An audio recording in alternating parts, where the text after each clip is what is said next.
No, este libro lo escribí durante la pandemia. Es decir, cuando yo terminé de escribir De ninguna parte, empecé a escribir una novela que sigo escribiendo, que llevo todos estos años escribiendo, y en ese momento se me hacía como, no sé, como muy cuesta arriba empezar a escribir otra novela. Y entonces decidí, yo creo que las ganas que tenía de escaparme, decidí hacer este viaje literario y escribir algo no sé, casi que me reconfortara a mí un poco por dentro, ¿no? Cuando tú escribes una novela es un gran campo de batalla donde tienes que mover un montón de cosas. Y esto era un relato más íntimo, más personal, que me exigía menos esfuerzo, documentación sí, pero bueno, yo hablaba de mujeres de las que yo me había encontrado, con lo cual no es un libro que me haya requerido un gran esfuerzo. Yo sé que con esto defraudo a mucha gente que le gustaría que dijera, oh, pero no, para mí ha sido un libro muy cómodo de escribir, ha sido un libro que he disfrutado escribiendo y que en ese momento era una forma como de escaparme de la situación que estaba viviendo y del encierro.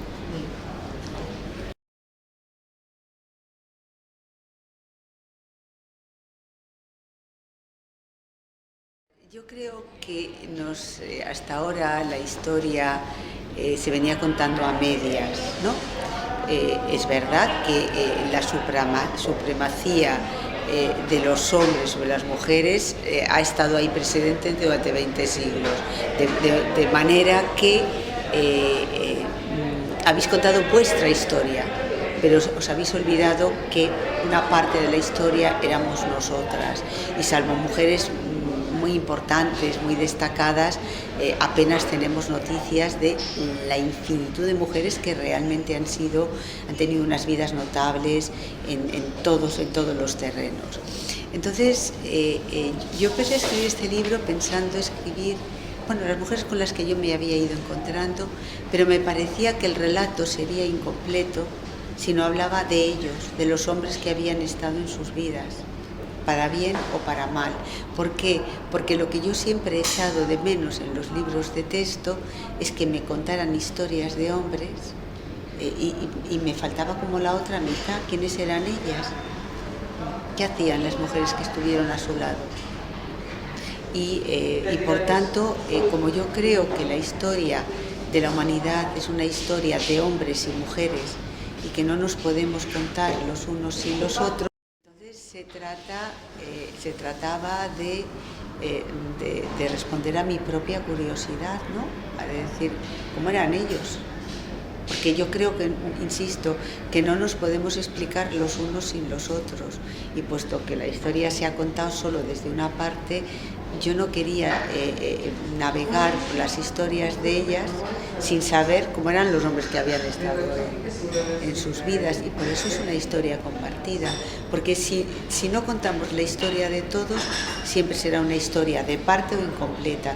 Y tampoco me interesaba decir, bueno, como nos han ignorado a nosotros, ahora yo les voy a ignorar a ellos. Pues en vez de un juego infantil que no lleva a ninguna parte, lleva a no entender nada.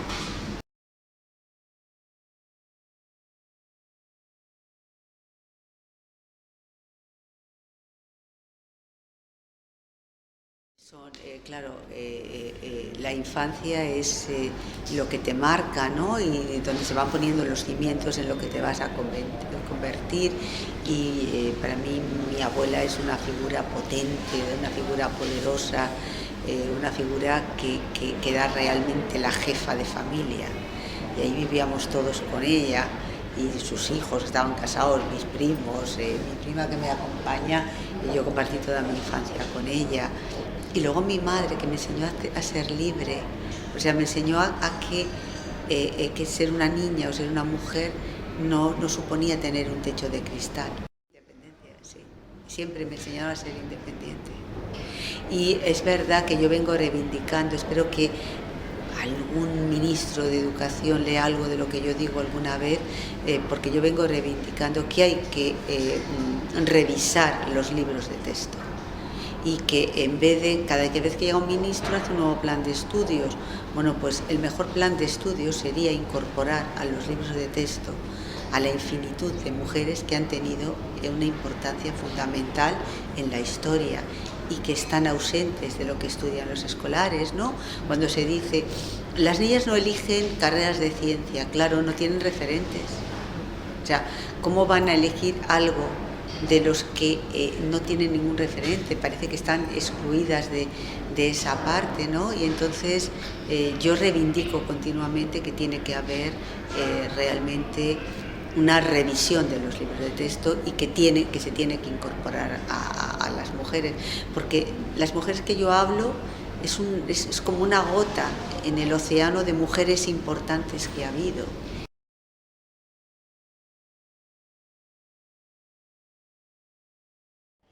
Yo lo que hago es un viaje muy personal en el que voy diciendo con qué mujeres me he encontrado, no todas porque luego te das cuenta de todas las que faltan, ¿no?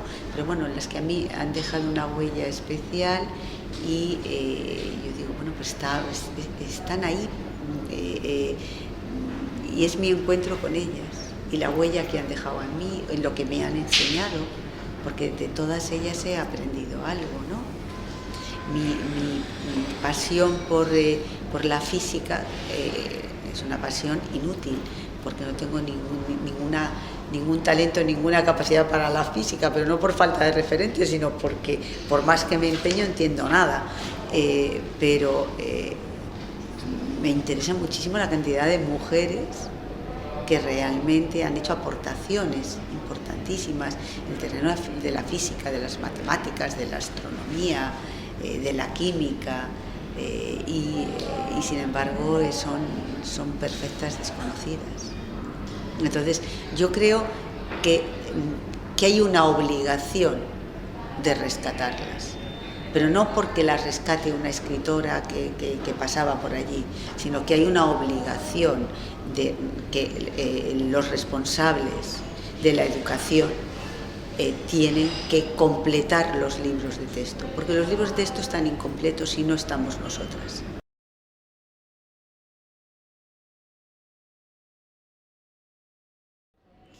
Una cosa muy bonita bajo mi punto de vista de este libro, ¿no? Aparte de ese homenaje a tantas mujeres, que a mí algunas me las has descubierto porque las desconocía, es tu implicación personal. Es la primera vez que te vemos quizás más expuesta, ¿no? A través de tus libros, sí. Y podemos saber cosas personales tuyas. Pues mira, no sé lo que me he arrepentido. ¿Sí?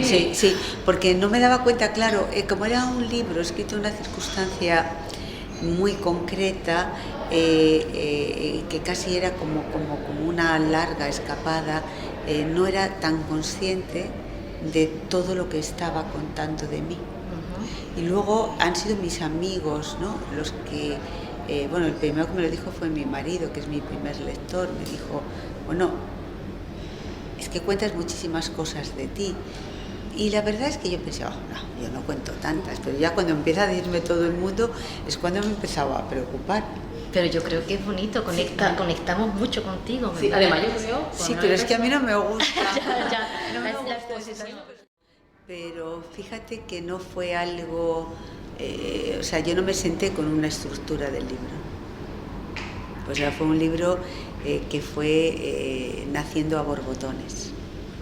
Es decir, yo cuando me siento a escribir una novela, digamos que tengo ya toda la sala de operaciones organizada y están todos los personajes, sé lo que van a hacerse, pero con este libro no, este libro ha sido más fruto de la improvisación, ha sido un libro mucho más emocional y mucho menos racional.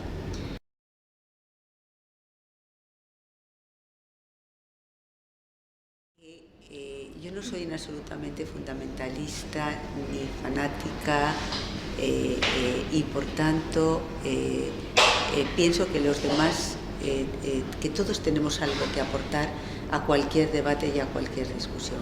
Por tanto me interesa mucho lo que tengan que decir las feministas de la cuarta ola. O sea, yo no tengo los ojos ni los oídos cerrados a lo que ellas puedan plantear.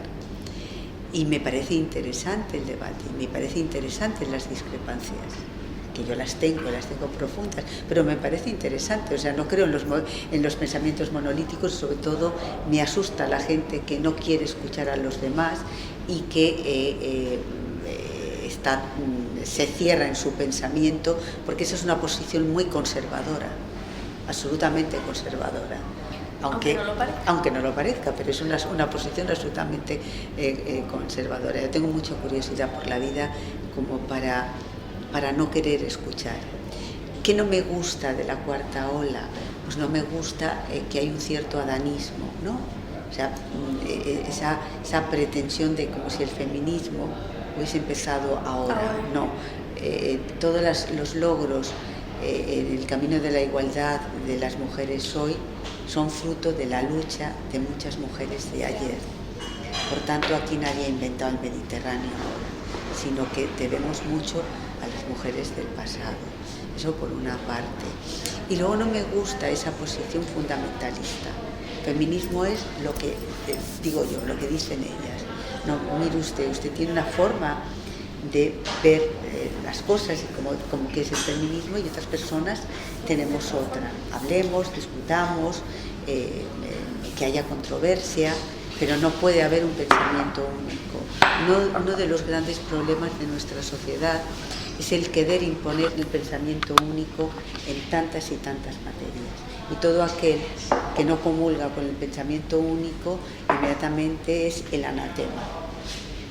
Entonces a mí eso me horroriza. O sea, me horroriza que me digan lo que tengo que pensar. Y que si no pienso lo que oficialmente hay que pensar, me condenan a los infiernos.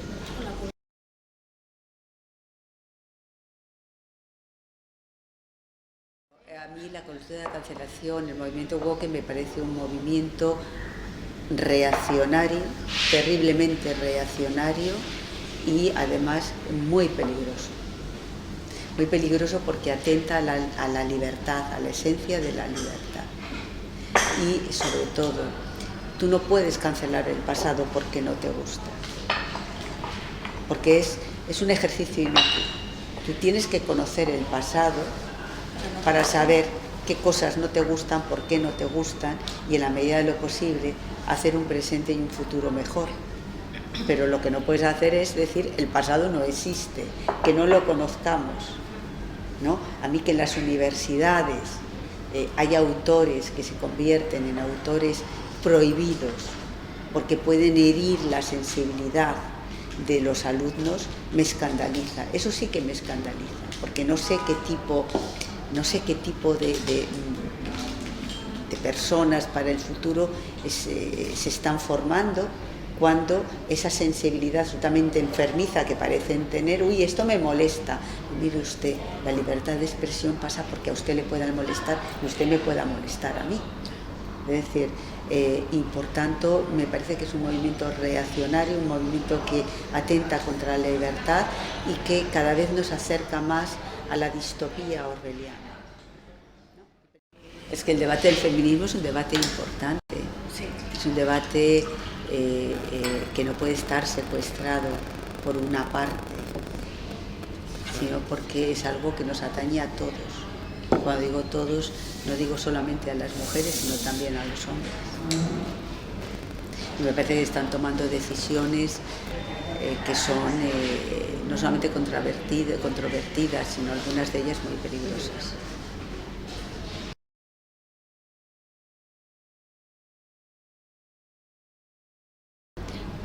La mayoría han sido infravaloradas, pero todas tienen, yo creo, algo en común, y es que se resistieron. Es decir, también son mujeres que se resistieron a que...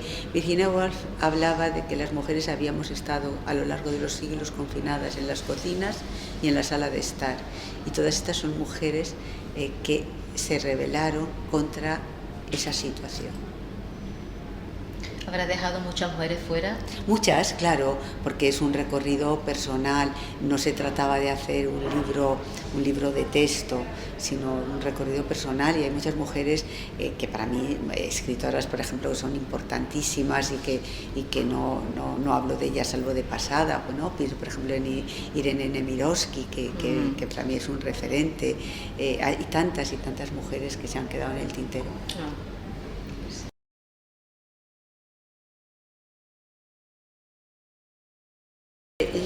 Occidente se ha levantado sobre dos patas, la cultura judeocristiana y la cultura grecorromana.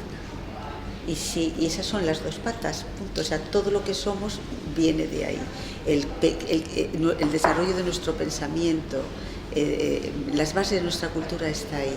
Y yo tengo especial querencia por el mundo clásico. Yo os lo digo, siempre he sido feliz en Grecia.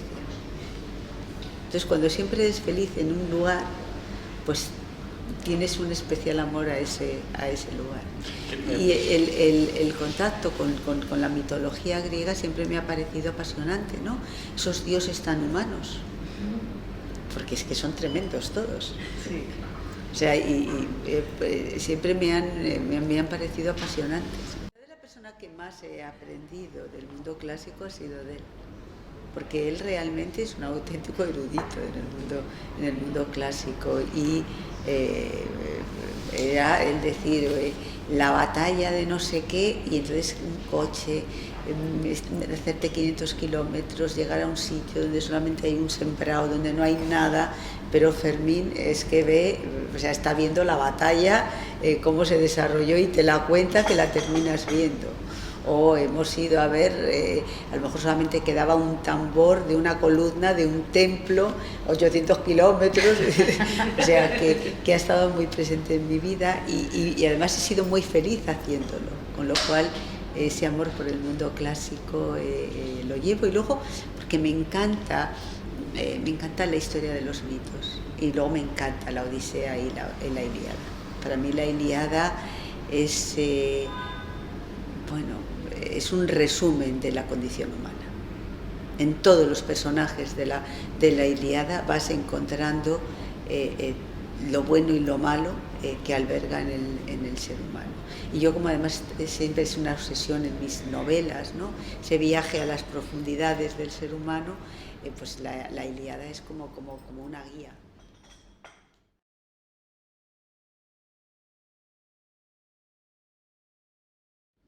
Las mujeres, Julia, yo me paré especialmente, me pareció curioso ese capítulo que dedicas a las monjas. A las monjas, sí. A Sor Juana de la Cruz y a las monjas con las que has tenido relación en tu vida, que dices en una frase, me he reconciliado.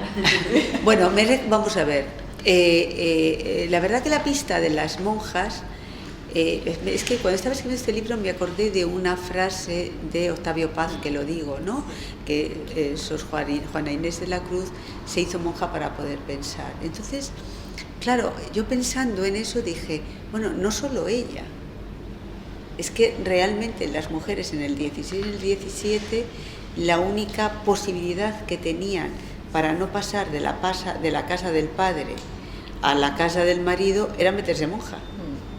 Y luego es verdad que, claro, las que provenían de familias acomodadas, la vida en el convento era una vida llevadera, porque los conventos ahora son mucho más duros que lo eran entonces. Ellas tenían una celda, pero también tenían un salón donde recibir, donde podían visitar a familiares, amigos, donde podían hacer,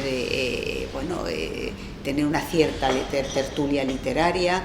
Entonces, claro, los conventos en esa época, para esas señoritas de la buena sociedad, era un lugar en el que podían pensar, como dice Octavio Paz.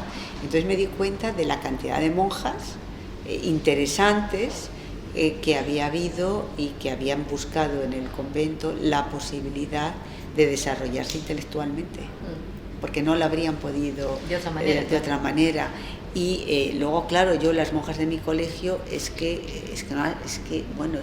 se me abren las carnes cuando pienso en ellas. Y me costó mucho reconciliarme con las monjas. ¿Cuándo me he reconciliado? Cuando en países del tercer mundo yo me las he encontrado, y cuando, yo siempre lo digo, cuando hay un conflicto, lo primero que se van son las embajadas, luego se van las tropas de Naciones Unidas, se van los comerciantes, también se van los periodistas, pero los únicos que se quedan son los misioneros. Cierto. Entonces eso te hace tener un respeto enorme, porque son personas que realmente saben que se están jugando la vida y saben que pueden ser los últimos días o los últimos minutos de su vida. Entonces eso ha hecho que yo les tenga muchísimo respeto y me reconcilie. Por una parte. Con las de mi cole, no.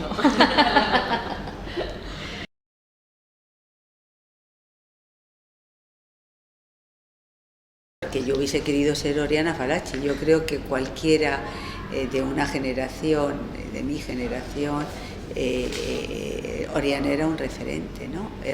Era una mujer adusta, dura, antipática. Yo no la conocí, pero una de mis mejores amigas, Pilar Cernuda, que sí que la conoció, decía, es que es insoportable, y yo dije, claro, pero hay que entender que Oriana tuvo que sobrevivir en un mundo de hombres. Es que era la primera corresponsal, o sea, era una mujer en un mundo de hombres, en el que no podía mostrar la más mínima debilidad, en el que no podía darles ni un dedo porque se habrían cogido la mano y todo lo demás, en el que tuvo que actuar poniéndose realmente un parapeto para poder vivir en ese mundo. Y luego Oriana siempre estuvo donde pasaba algo. No hay un acontecimiento del siglo XX, mientras ella vivió, en el que ella no estuviera presente.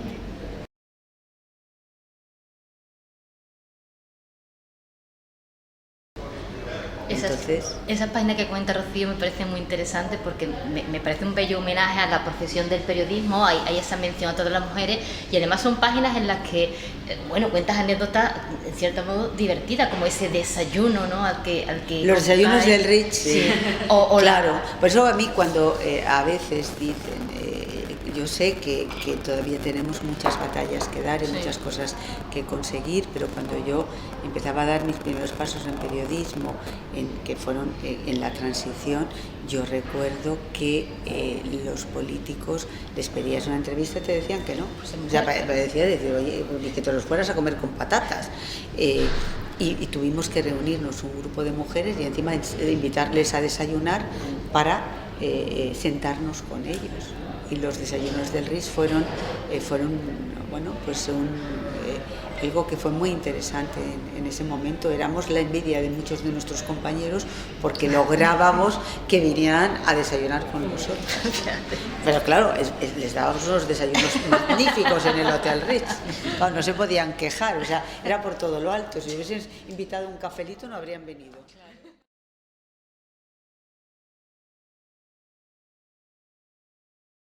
Estás reivindicando un reconocimiento total, no estás reivindicando solamente un reconocimiento para que te dejen firmar un trabajo que has hecho en el laboratorio. Es que las mujeres no nos hemos convertido en ciudadanas de pleno derecho hasta antes de ayer. Y eso ha sido gracias al trabajo, por eso yo decía antes lo del adanismo, de tantas y tantas mujeres a las que calificabais de locas, de histéricas, de no sé qué, porque salían a la calle a reivindicar el derecho al voto, al derecho a ser ciudadanas, en definitiva. Porque es que a las mujeres se nos ha negado el derecho de la ciudadanía. Y hemos tardado 20 siglos en que realmente nos hayáis reconocido ese derecho. Entonces, claro, si no nos reconocíais eso, como para reconocer que las que estaban descubriendo los cometas eran ellas. Ha habido un aprovechamiento también del talento de las mujeres. Estoy segura que si ahora nos vamos a un colegio y preguntamos ¿quién inventó los ordenadores? Te dirán que en Silicon Valley. pero nadie les hablará de la hija de Lord Byron, de Ada Lovelace, que imaginó junto con un amigo las primeras máquinas que hicieran cosas, ¿no? La primera era que hiciera operaciones matemáticas y ella dijo, no, operaciones matemáticas, esto es poco.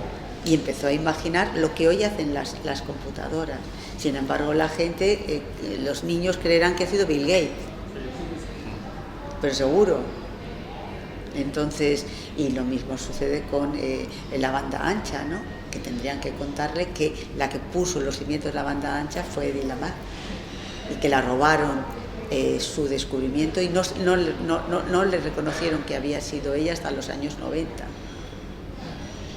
Entonces, es que hay un sinfín de mujeres que son absolutamente imprescindibles en el mundo de la historia científica y que detrás de los grandes descubrimientos hay muchas mujeres, no solo, pero hay muchas mujeres.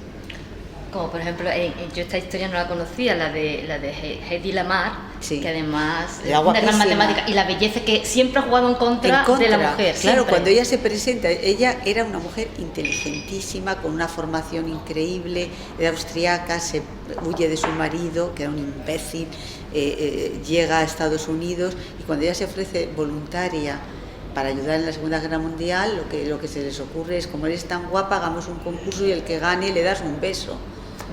Bueno, y sin embargo, al final, pudo terminar trabajando en el Departamento de Comunicaciones y es que era una mujer de una inteligencia superior. Y seguro que y ser guapa la perjudicó. Creo que muchas gracias. No, que creo que sigue perjudicándonos hoy en día, que claro. Una mujer bella no parece que no puede ser inteligente. Claro.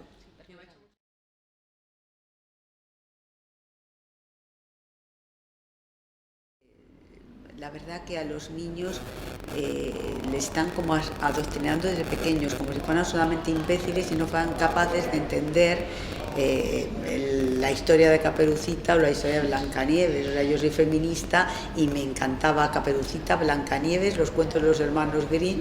Es decir, a mí no me ha afectado a las neuronas. Yo creo que los que tienen afectado las neuronas son los que quieren reescribir los cuentos porque los consideran políticamente incorrectos, porque consideran que los niños son tontos.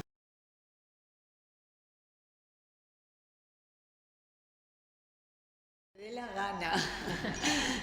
No lo sé, sinceramente no lo sé. Es una historia muy personal, es un recorrido muy personal y espero haber aportado algo y sobre todo espero haber aportado algo al debate de la educación, al reclamar que las mujeres entren en los libros de texto. Pero bueno, es una reclamación mía personal. ¿Y qué es este libro? Pues es que no lo sé, es que yo tampoco lo he querido definir, ni encasillar, ni nada.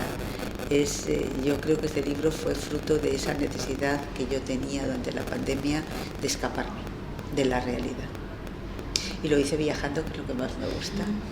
Pues tampoco aspiro a eso, no. Yo creo que los libros de texto lo tienen que hacer pues los historiadores, los científicos, y tienen que darle a los niños, porque en definitiva aquí también está mi visión personal, ¿no? Yo cuando hablo de Penélope hago mi interpretación de Penélope. A lo mejor un historiador me tiraría de los pelos, yo qué sé, pero bueno, si puede despertar la curiosidad, yo me doy por satisfecha. Si alguien puede descubrir algo que no sabía de estas mujeres, pues me doy por satisfecha. Y si puede servir de estímulo a tantas niñas y a tantas mujeres que realmente desconocen, porque nadie se lo ha enseñado, que el sinfín de mujeres que ha habido a lo largo de la historia, realmente extraordinarias y notables, están ahí, y esto solamente es una gotita en el agua, porque es una gotita. Hay muchísimas más. Pero yo he contado las que yo me he encontrado y las que a mí me han dejado huella.